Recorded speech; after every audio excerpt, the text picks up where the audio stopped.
ተወዳጁ የሆሊውድ አክተርና የፍሬንድስ ፈርጥ የሆነው ማቲው እንዴት እንደሞተና የሞተበትን ምክንያት ልንገራችሁ። ታሪኩ ወደኋላ ተመልሼ ከመጀመሪያው ጀምሮ ነው የምነግራችሁ። ማቲው ካናዳ የ17 ዓመት ልጅ እያለ ነው ብቁ ያለመሆን ያለመፈለግ የበታችነት ስሜት ይሰማው የነበረው። እናም ትንሽ እድሜው ከፍ ሲል እነዚህን ስሜቶቹን የሚያስወግድለት አንድ ነገር ያገኛል። ያም መጠጥ ነበረ። ማቲው ቋሚ ጠጪ ይሆናል።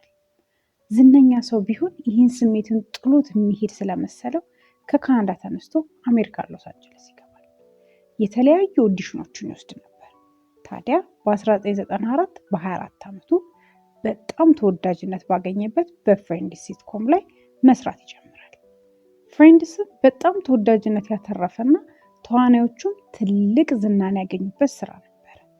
ማቲው ዝናና ብዙ አድናቆቶችን በዚህ ስራ ላይ አትርፏል። ፍሬንድስ ተዋናዮች ከፍተኛ ተከፋይም ነበሩ።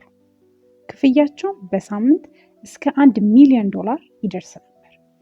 ታዲያ ማቲው እንዳሰበው ዝናና ገንዘብ ይሰሙት የነበሩትን የበታችነት ብቁ ያለመሆንና ያለመፈለግ ስሜት ከውስጡ ሊያወጡለት አልቻሉ። እናም ሁሌም ማታ ማታ ጥንብዝ እስኪል ድረስ ይጠጣ ነበር። በተጨማሪም አደንዛዥ እጾችን መውሰድ ይጀምራል። ታዲያ ሱሱ እየተባባሰበት ሲሄድ አብረው ተሰራው ከነበረው ተዋናይት አንዷ ጄኒፈር አኒስተን ወደ መልበሻ ክፍሉ በሚሄድ ሁሉም ሰው ለሱ እንደተጨነቀ ሁሌ ሲመጣ መጠጥ እየሸተተ እንደሚመጣ ትነግረዋለች። ወደ ሱስ ማገገሚያ መግባት እንዳለበት አመክራ ታስረዳዋለች። እሱም ሳያመነታ ወደ ሱስ ማገገሚያ ይገባል። በ2024 ፍሬንድስ ፊልም እስከሚጠናቀቅበት ድረስ ማቲው በተደጋጋሚ ወደ ሱስ ማገገሚያ ይገባ ነበር። ከ20 ዓመታት በኋላ በ2023 ማቲው 54 ዓመት ጎልማሳ ይሆናል። በእነዚህ ጊዜያቶች ውስጥ ከሱስ ለመውጣት ከ$7 ሚሊዮን በላይ አውጥቷል።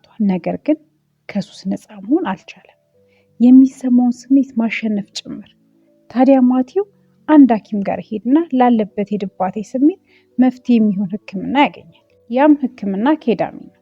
ይህም ለማቲው ጥሩ መፍትሄ ይሆናል። ለረጅም ዓመታት ካሰቃየው ድብርትና ጭንቀት ስሜት ያወጣዋል። ታዲያ ኬዳሚን በሐኪም ቤት የሚሰጥ መድኃኒት ሲሆን ሐኪሙ አብሮ መሆን አለበት። የሚወስደውን መጠን በጣም በጥቂቱ ነው፣ ምክንያቱም ሊገል ስለሚችል። ማቲው መጀመሪያ ይህን ስርዓት ተከትሎ ሐኪም ቤት ነበረ እየወሰደ የነበረው። ታዲያ የሚወስደውን መጠን እየተጨመረ ሲመጣ ከአንድ ሰው ጋር ይተዋወቃል። ያም ሰው ዶክተር ፒ ይባላል። ይሄም ዶክተር ኬዳሚን ሕክምና ላይ ልምድ ባይኖረውም ዓላማው ገንዘብ ማግኘት ስለነበረ ለማቲው መድኃኒቱን መስጠት ይጀምራል። ታዲያ በቂ የሆነ ኬዳሚን ማግኘት ስለማይችል ሌላ ሐኪም የመድኃኒት ማዘዣ እንዲጽፍለት ያግባባዋል። ያም ሐኪም ዶክተር ሻቬስ ይባላል። ዶክተር ሻቬስ የውሸት የመድኃኒት ማዘዣዎችን እየጻፈ የሚያስፈልገውን ያህል መድኃኒት እንዲያወጣ ይረዳው ነበር። የአንድ ኬዳሚን ዋጋ $12 ቢሆንም ዶክተር ፒ ግን $2000 አሜሪካን ያስከፍለው ነበር። ታዲያ ዶክተር ፒ ለማቲው ይህንን መድኃኒት ሲሰጠው ራሱ ተከታትሎ ነበር መስጠት የነበረበት። ነገር ግን የራሱ ስራ ስላለው ይህንን አላደረገም። ለማቲው አሲስታንስ ወይም ረዳቱ ኬኒ እንዴት መድኃኒቱ እንደሚሰጥ ያሳያል። ኬኒ ምንም አይነት የሕክምና እውቀት ሳይኖረው ለማቲው ይህንን መድኃኒት ይወጋው ነበረ። ማቲው በቀን በቀን ያለምንም አይነት የሕክምና ባለሙያ እርዳታ በቤት ውስጥ ይህንን መድኃኒት መውሰድ ይጀምራል።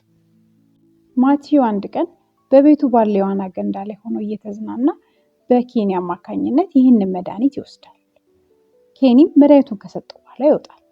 ማቲው የተሰጠው መጠን ከፍተኛ ስለሆነ በገንዳው ውስጥ ሰጥሞ ይሞታል።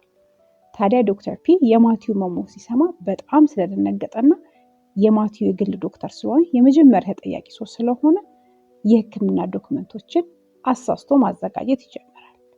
ይሰጠው የነበረው የኬዳሚን መጠን አሁን ከሚሰጠው በጣም ዝቅተኛ አድርጎ ይጽፋል። ነገር ግን ኤፍቢአይ ባደረገው ምርመራ ዶክመንቶቹ ፌክ መሆናቸውን ይደርስበታል። ዶክተር ፒ፣ ዶክተር ሻቬስ እና ኬኒ በቁጥጥር ስር ይውላሉ። ዶክተር ፒ አሁን በዋስትና ወጥቶ ወደ ሕክምና ስራ የተመለሰ ሲሆን የፍርድ ቤት ሂደቱ ሲጠናቀቅ ጥፋተኛ ከተባለ የ100 ዓመት ፍርድ ይጠብቀዋል።